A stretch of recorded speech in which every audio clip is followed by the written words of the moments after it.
Developing a plan to achieve your dreams. Defining your goals. Every dream can be broken down to several or more goals. Let's go back to the example of becoming a national expert in a given field of law where you represent the top clients who need legal services in that field. So let us start by stating the dream concisely. Dream. I want to be a national expert on cybersecurity law, and I want to represent the top clients in this field. This dream is a big dream. It needs to be unpacked and reduced to definitive goals. Let's define the goals for this dream. Goals. Read all the leading materials on cybersecurity. Be published regularly on cybersecurity. Speak regularly on cybersecurity. Lead an organization that focuses on cybersecurity. Focus business development efforts on cybersecurity. Clients. Represent clients on smaller cybersecurity matters. Represent clients on larger cybersecurity matters. Become national counsel for clients on cybersecurity matters. Become de facto general counsel to clients on their cybersecurity matters. You can probably think of several more goals, but let's start with these. Being the best at something is amorphous. How does anyone become the best at anything? That dream has to be broken down into goals that can be pursued. For example, reading all the leading materials on cybersecurity. Go online, find the leading treatises, articles, blogs, magazines and books on the topic, order or download them and read them. That's doable. I mean, sure, it's a lot of work, but it's doable. The goal can be reduced to tasks and you can perform those tasks. Simple enough. So when I say taking your dream and define the goals that if achieved make your dream a reality, do what I did above. Define all the goals, that if all are accomplished, you achieve your dream. Thinking through this takes time. Don't run off to the next topic of the book. Take some time and reflect on what goals, when taken together and achieved, fulfill your dream. Be as specific as possible. If given the choice between writing down a large goal or 2 or smaller goals, go with the latter. If you make your goals too big, you'll be discouraged from pursuing them. And as always, write it down in your journal. Developing a plan to fulfill the goals. Once you've reduced your dream to writing and defined the goal to achieve the dream, develop a plan to fulfill those goals. Create a step-by-step list of tasks to achieve each goal. For example, let's say your goal is to become a sought-out public speaker on cybersecurity, which you want in order to achieve your dream of becoming a national expert in the area. That goal has several aspects. First, you need to become an effective and powerful public speaker. To do that, several tasks come to mind. Read books on public speaking, watch YouTube videos on public speaking, watch YouTube videos of effective public speakers, join Toastmasters, join an improv class, teach a class so as to get used to being in front of others, Sunday school class, lectures at your local law school, moot court instructor, get involved in the local speaking circuit on a parallel track. You have to become a master of the subject matter so you come across as knowledgeable and confident. To do so, consider doing the following: subscribe to magazines, blogs, websites and other resources about cybersecurity. Create alerts to receive the newest cases, statutes and regulations in the area. Read the leading treatise and books on the subject. Attend CLE on the subject. You can see how you can start at the 30,000-foot level, being a national expert on cybersecurity. Dip down to 10,000-foot level, being a sought-out speaker on cybersecurity, to the ground level, spelling each individual task to complete to fulfill the goal. Your plan to achieve the goals which comprise the dream has to spell out all the tasks that you need to do, the order to do them, and a proposed deadlines by which to complete them. At this point, you've moved on from your handwritten journal to a Word document where you spell out your plan step by step. Strategic planning. What is it? If you belong to a voluntary bar association or nonprofit, you probably hear this a lot: we can't do that. It's not in keeping with our strategic plan. Or perhaps this: how does this proposal advance our strategic plan? A strategic plan starts with defining the organization's mission, vision, and values.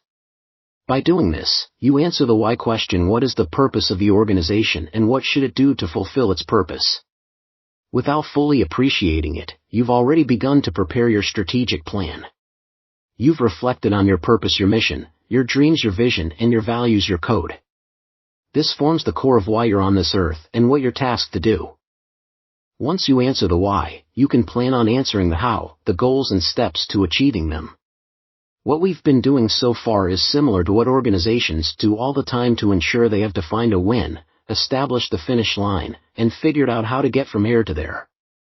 Just as every organization needs a strategic plan, each of us needs one to define where we're going and how to get there. Asking yourself the tough questions. To develop your plan, you have to ask yourself the hard questions. You've already started doing so by defining your dreams, purpose, talents, and passions.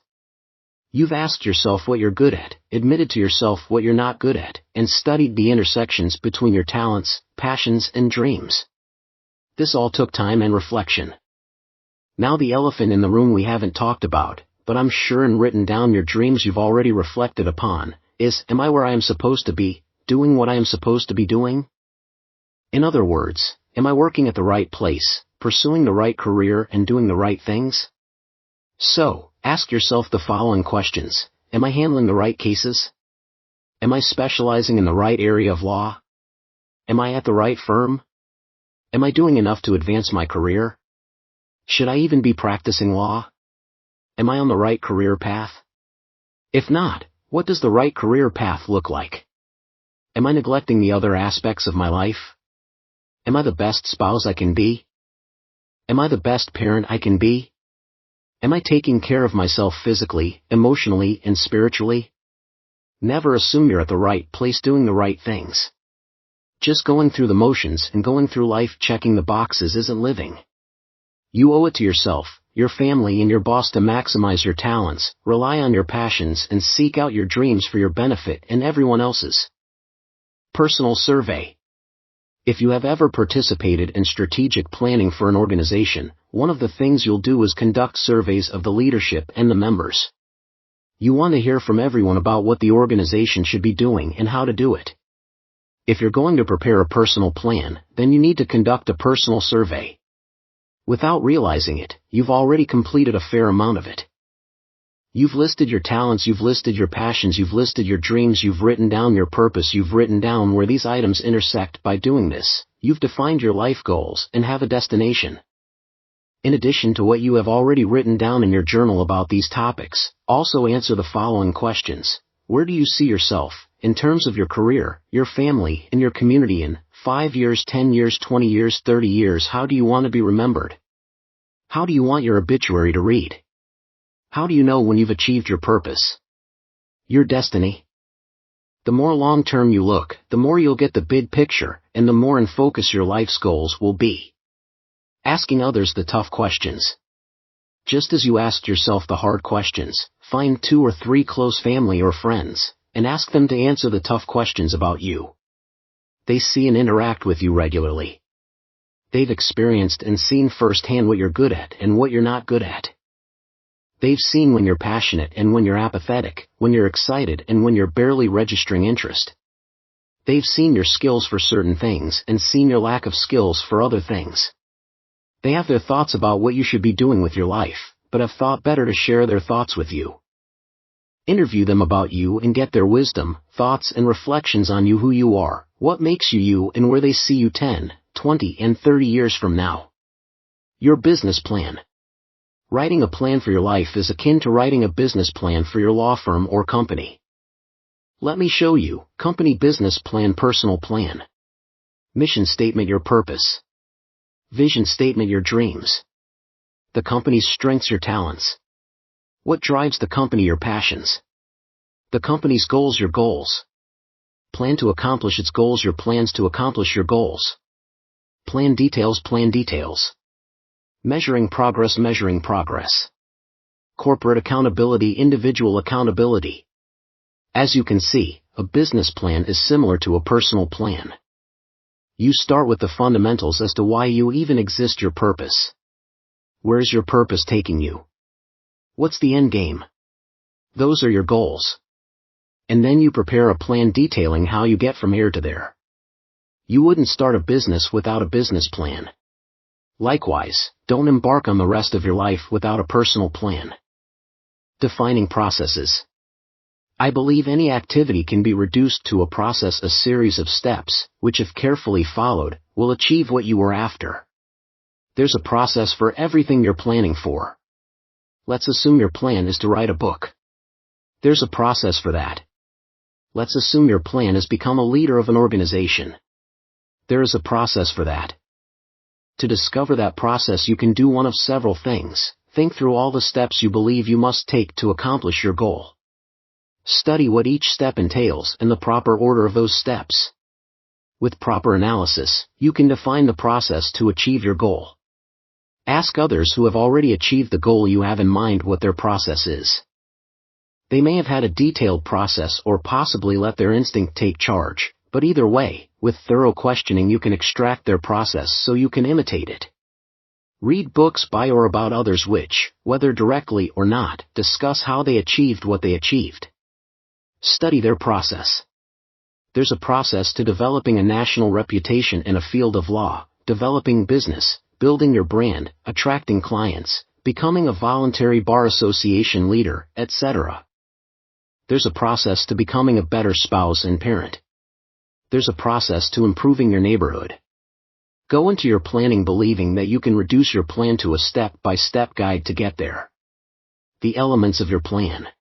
You've been journaling a lot. I mean a lot. You may be on your second journal by now.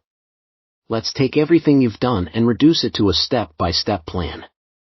Your plan should include the following elements: your talents, your passions, your dreams, where your talents, passions, dreams intersect, your purpose, your short-term goals, your mid-range goals, your long-term goals, the steps to achieve each goal, the process, a calendar of events, a budget. I would suggest you put down your pen, walk over to your computer, and type up your plan. This is going to be a living document that is going to direct your life. It will be easier to work with if it's a Word document you can modify and edit. You're putting together your personal blueprint. Exciting, isn't it? Creating concrete actions to accomplish the plan. Goals are what you want to achieve. Each goal has to be reduced to concrete action steps. If you don't have a concrete to-do list, your goals will simply remain goals. Let's take a smaller goal: getting published by a National Bar Association magazine or newsletter. Admirable goal. How do you achieve it? Reduce it to action items. They could include the following: read several issues of the publication to learn the types of articles they publish, read the publication's writer's guidelines, read a book on writing articles, settle on an idea that you feel comfortable writing on and that suits the publication, pitch the magazine on your proposed article. If rejected, shop the idea to other publications until you have someone accept it, prepare an outline for the article draft, and edit the article, submit it, use that article to get other writing gigs. Each of these steps is an action item that you can do.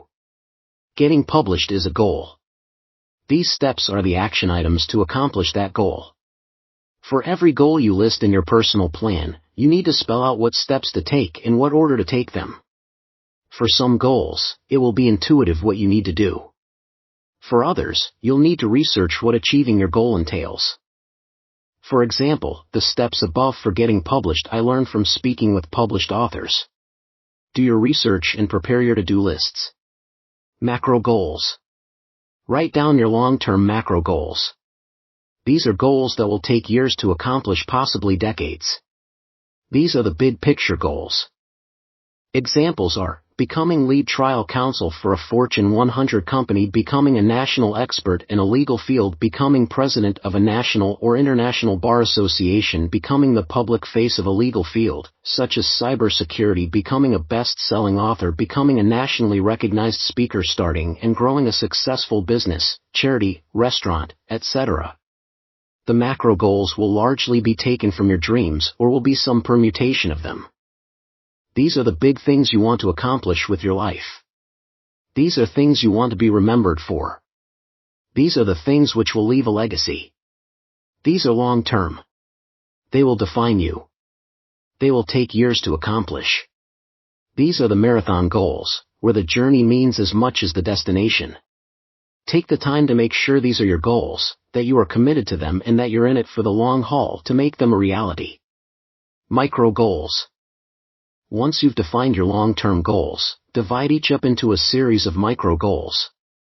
For example, to become a nationally recognized expert in a legal field, there are several micro goals you need to pursue. For example, there is a micro goal of getting published on the topic, a micro goal of speaking on the topic, a micro goal of securing a leadership position in an organization that caters to those handling the topic, etc. Big goals have a lot of moving parts. By reducing them to micro or mini goals, you make your larger goals more manageable and provide a more detailed roadmap to accomplishing them. There's an old joke: how do you eat an elephant? One bite at a time. Micro goals allow you to reduce your large goals into bite-sized ones. And by creating micro goals, you create more opportunities for you to succeed and build upon those successes when tackling the next set of micro goals. Creating a timeline for your plan. Once you have written down your macro and micro plans, create a rough timetable of when you plan to accomplish them. By creating deadlines for yourself, you create motivation to stay on task and move forward on your plan. If you don't create deadlines for yourself, even though they may feel artificial, it's easy to continually push your goals to the back burner and do little to achieve them. We're lawyers. We're driven by deadlines. What? Discovery isn't due for another 30 days. No rush.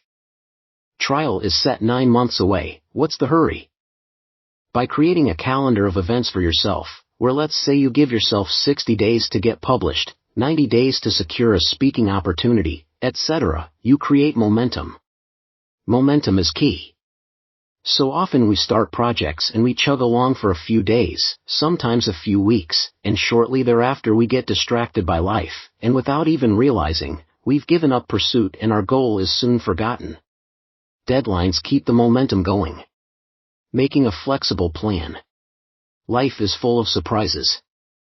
Some good. Some not so good. You have to have a flexible plan. Your approach to your plans may not work out. The steps you laid out for yourself to follow may prove not to be the right ones for you and your plans. Your written plan needs to be flexible to respond to these contingencies. Not everything is going to work according to plan. Life doesn't care if you have a plan. Life isn't going to apologize for making aspects of your plan obsolete. You need to roll with the punches, get up when you get knocked down, and improvise when necessary. You're not going to change your purpose or your dreams, but you need to be flexible in how you achieve them. There are no right answers in getting from A to B. There is no path written in stone to get where you're going. Change course when necessary. Sample plan. I'm not going to tell you what to include in your plan. I will, however, suggest how you should lay it out: destiny, purpose, talents, passions, dreams, the points of intersection, macro goals, micro goals, steps for micro goals, calendar, budget, measuring progress. The section Steps for Micro Goals, which will include an action plan for every micro goal for every macro goal, will be the longest and most detailed. Here, you will spell out every step to take to achieve your goals. Take time to put this section together, and research online, read books related to your goals and speak with others who have achieved these goals to make informed decisions on what steps to include in your plan.